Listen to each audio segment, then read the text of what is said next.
हिंदू राष्ट्र घोषित करो इस भारत को।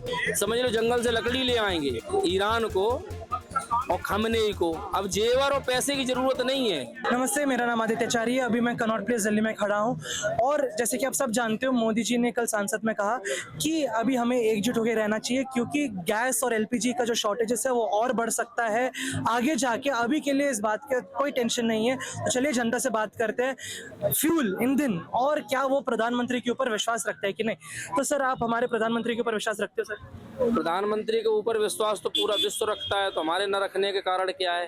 कुछ नहीं है, पूरा विश्व ही रख रहा है। लेकिन अब रख कैसे रहा है वो उनको सोचना चाहिए लोगों को।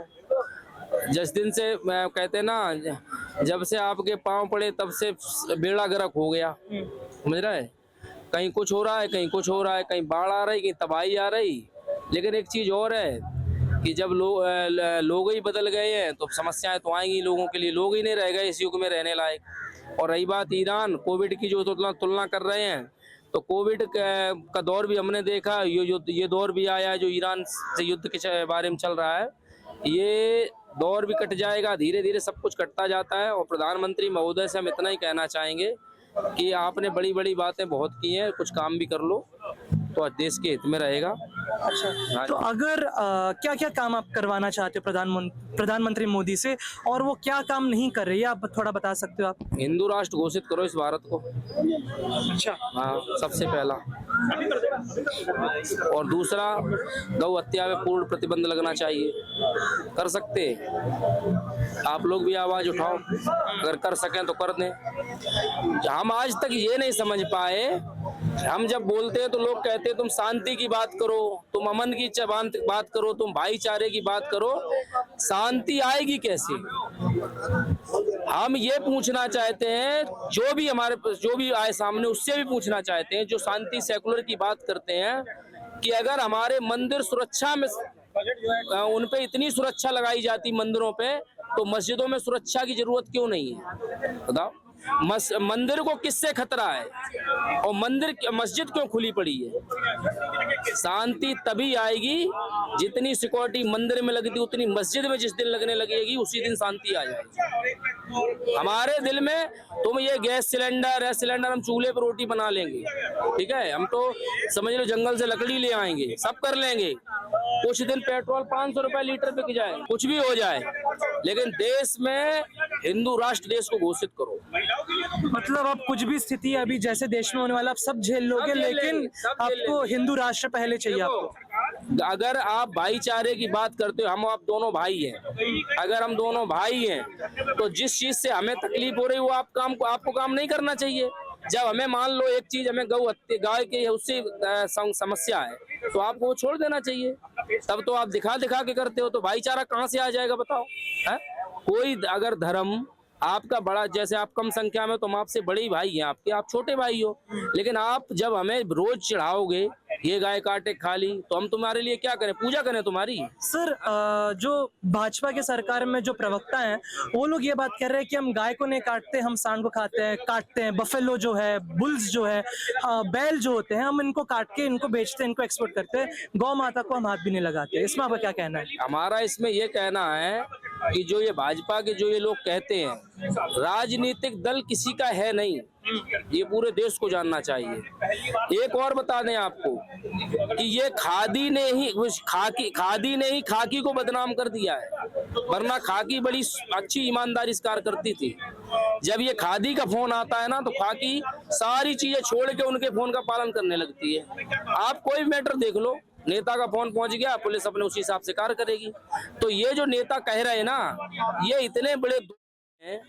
अगर तुम ये कहते हो सांड का खाते हैं, इसका खाते हैं, तो हम तो ये समझ लो गाय को माता समझते हैं, उसका ही बच्चा वो है, तो वो हमारे लिए वो भी उतना ही पूजनीय है जितना वो है।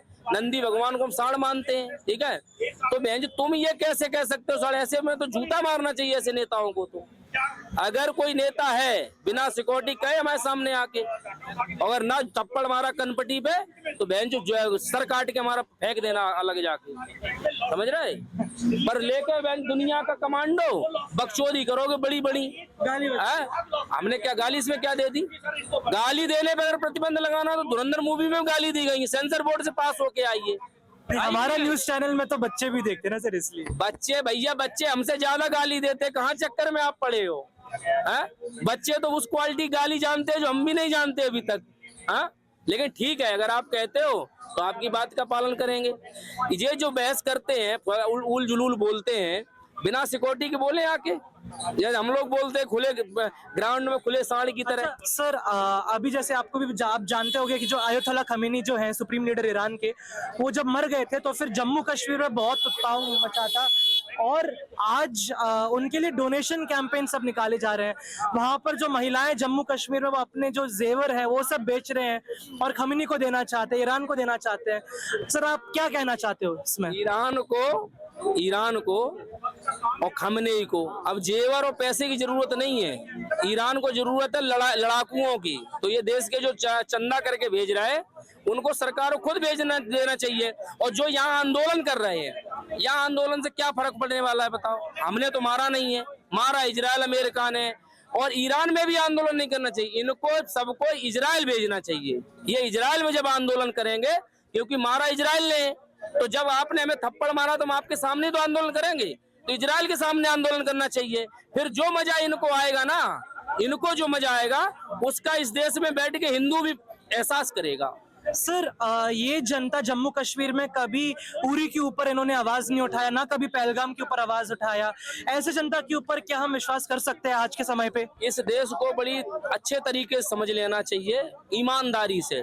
कोई कांड होता है, अगर 10 मुसलमान करेंगे तो एक उसमें उनके समर्थन में बोलेगा। वो क्यों बोलता है? क्योंकि हमें आपको वो करने के लिए कि देखो मुसलमान भी बोल रहा है, उस पे बोलता है। लेकिन ये नहीं समझ में आ रहा है कि अगर 100 गलत है तो एक सही है, उसको हम एक को सही नहीं मानते।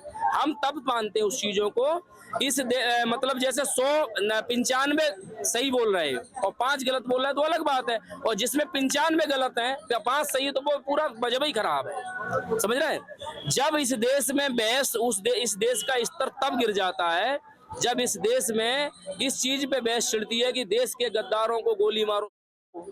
एक बात बताओ, आपसे हम पूछ रहे हैं, हमने किसी ने ये तो नहीं कहा कि देश के गद्दारों को गोली मारो सालो। हम तो गोली मार नहीं रहे, हम प्रशासन से मांग कर रहे हैं कि उनको जेल भेल में रखने की जरूरत नहीं, सीधा गोली मारो। लेकिन और ये भी नहीं कह रहे कि मुसलमान ही अकेले गद्दार है, हिंदू हो तो हिंदू को भी मारो।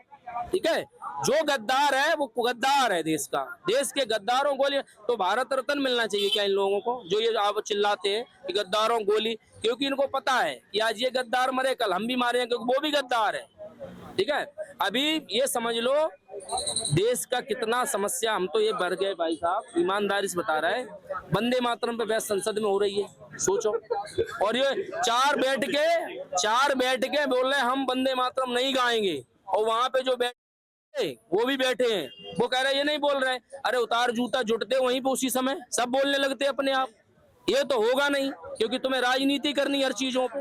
तुम आके ये नहीं देखो ये वंदे मातरम नहीं मारा है, तो तू क्या वहां झकमरा रहा था जब तेरे सामने वंदे मातरम ने उठाया, जूता जुट जाता वहीं पे है?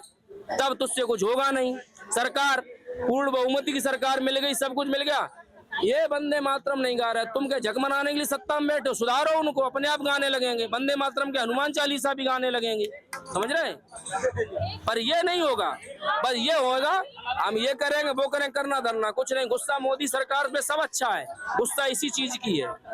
ठीक है, और बाकी जीवन हो गया मोदी बीजेपी को सपोर्टर, मोदी सपोर्टर नहीं भाजपा सपोर्टर है और रहेंगे लास्ट तक।